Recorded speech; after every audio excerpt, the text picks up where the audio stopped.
तो चलिए आज एक ऐसी कहानी में उतरते हैं जिसने हम इंसानों की पूरी दिशा ही बदल कर रख दी। ये कहानी है दो बहुत बड़े बदलावों की, दो ऐसी छलांगों की जिन्होंने हमारी सोच और दुनिया को गढ़ा। अगर किसी से पूछा जाए कि इंसानियत का सबसे बड़ा हथियार क्या है, तो शायद ज्यादातर लोग ताकत की ही बात करेंगे और सदियों तक यही माना भी गया। लेकिन पर्दे के पीछे एक बहुत ही शांत सी क्रांति पनप रही थी, एक ऐसी क्रांति जो सब कुछ बदलने वाली थी। ये कहानी उसी एक पल की है, उस एक मोड़ की जब हमारे पुरखों ने एक नया रास्ता चुना। एक ऐसा रास्ता जहां सिर्फ शारीरिक ताकत मतलब ब्रूट फोर्स पे टिके रहने के बजाय उन्होंने अपने दिमाग की, अपनी सोच की बेहिसाब ताकत को पहचानना शुरू किया। चलिए जरा वक्त में पीछे चलते हैं। सोचिए आज से करीब 11,700 साल पहले का समय। आखिरी आइस एज अभी अभी खत्म हुआ है। दुनिया बिल्कुल अलग है, बहुत कठोर। और इस नई दुनिया में मतलब पाषाण युग में जिंदा रहने के लिए सिर्फ ताकतवर होना ही काफी नहीं था। ऐसे ही एक कबीले में जहां हर कोई ताकत की पूजा करता था, एक लड़का था अक्कर। अब अक्कर कोई बहुत ताकतवर शिकारी नहीं था, लेकिन उसकी नजर बहुत तेज थी। वो दुनिया को एक अलग ढंग से देखता था।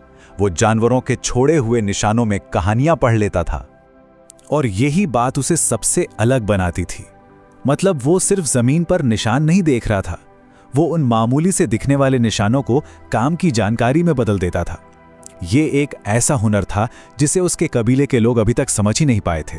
और यही हुनर, यही अलग सोच एक बड़े संकट के समय उसके पूरे कबीले के काम आने वाली थी। इसी ने सब कुछ बदल दिया।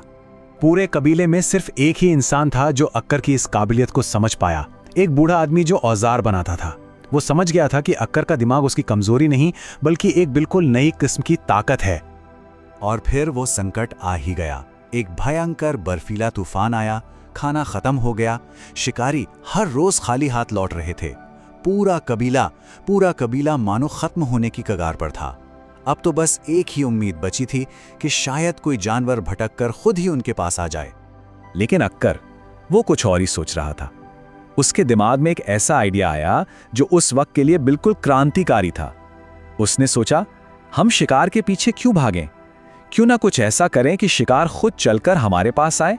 और उसकी योजना काम कर गई। जमीन को ही एक हथियार बनाकर कबीले ने एक बहुत बड़े शिकारी, एक सेबर टूथ कैट को बिना लड़े ही काबू कर लिया। और ये इतिहास में शायद पहली बार था जब दिमाग की ताकत ने पार्श्विक बल को हराया था। और बस यहीं से सब कुछ बदल गया। इसे हम कह सकते हैं सर्वाइवल इंटेलिजेंस। मतलब अब लीडर वो नहीं था जो सबसे ताकतवर हो, बल्कि वो था जो सबसे होशियार हो, जो भविष्य के लिए सोच सके, योजना बना सके। सोचने का ये नया तरीका, ये बुद्धि पीढ़ी दर पीढ़ी आगे बढ़ती गई। लेकिन इंसानियत की अगली सबसे बड़ी छलांग वो दिमाग से नहीं बल्कि दिल से आने वाली थी। कहानी आगे बढ़ती है अक्कर के बेटे औरू तक। औरू अपने पिता और बाकी शिकारियों जैसा नहीं था। वो शांत था, नर्म दिल का था। और एक दिन उसने एक छोटे भूखे जंगली कुत्ते को देखा, लेकिन उसने उसे खतरे की तरह नहीं बल्कि एक ऐसे जीव की तरह देखा जिसे मदद की जरूरत थी। सोचिए वो मंजर, एक तरफ डर और दूसरी तरफ भूख। ये दो अलग अलग प्रजातियों की मुलाकात थी जो सिर्फ अपने अपने इंस्टिंक्ट्स पर चल रही थीं। लेकिन फिर औरू ने कुछ ऐसा किया जो उस जमाने में किसी ने सोचा भी नहीं होगा। उसने अपने खाने में से एक टुकड़ा उस जानवर की तरफ बढ़ा दिया। ये सिर्फ खाने का टुकड़ा नहीं था, ये हमदर्दी थी। एक ऐसा कदम जो उस दुनिया के सारे नियमों के खिलाफ था। और बस उस एक छोटे से कदम ने इंसान और जानवर के बीच हजारों सालों की दूरी को कम करना शुरू कर दिया। ये इतिहास का शायद सबसे छोटा लेकिन सबसे अहम पल था, भरोसे की पहली शुरुआत।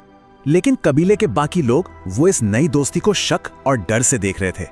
उनका मानना था, इसे खाना मत दो, अगर ये आएगा तो इसका पूरा झुंड भी पीछे पीछे आएगा। उन्हें लगा कि ये दोस्ती, ये रहमदिली खतरे को न्योता देने जैसा है।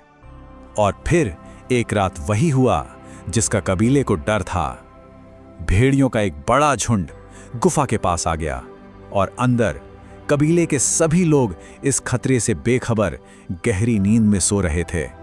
लेकिन तभी वो छोटा सा कुत्ता जिससे सब डरते थे वही उनका रक्षक बन गया। उसने जोर जोर से भौंकना शुरू कर दिया। उसकी आवाज सुनकर कबीले के लोग जाग गए और भेड़ियों का झुंड डरकर भाग गया। उस दिन ये साबित हो गया कि दोस्ती और भरोसा डर से कहीं ज्यादा मजबूत ढाल हैं। भरोसे का वो एक छोटा सा कदम, उसने सिर्फ एक कबीले की जान नहीं बचाई थी, बल्कि उसने एक ऐसी क्रांति की शुरुआत कर दी थी जिसने आगे चलकर पूरी इंसानियत की शक्ल ही बदल दी। और ये सिर्फ एक कहानी नहीं है, हमें जो आर्कियोलॉजिकल एविडेंस मिले हैं, जो सबूत मिले हैं, वो भी इसी तरफ इशारा करते हैं। 14,000 साल पुरानी एक कब्र मिली है जर्मनी में, जिसमें एक इंसान को एक कुत्ते के साथ दफनाया गया है। ये सबूत हैं उस गहरे पुराने रिश्ते के जो हमारी हड्डियों तक में लिखा है। इंसान और जानवर के बीच हुई ये पहली दोस्ती, ये पहला गठबंधन, इसी ने आगे चलकर दूसरे जानवरों को पालतू बनाने का रास्ता खोला। इसी से खेती की शुरुआत हुई और यहीं से हमारे आज के समाज की नींव पड़ी। तो ये थी वो दो छलांगे। पहली छलांग थी दिमाग की, बुद्धि की, और दूसरी छलांग थी दिल की, भरोसे की। इन्हीं दो कदमों ने हमारे अतीत को बनाया और हमारे आज को गढ़ा है। तो सवाल ये उठता है कि हमारी अगली बड़ी छलांग क्या होगी।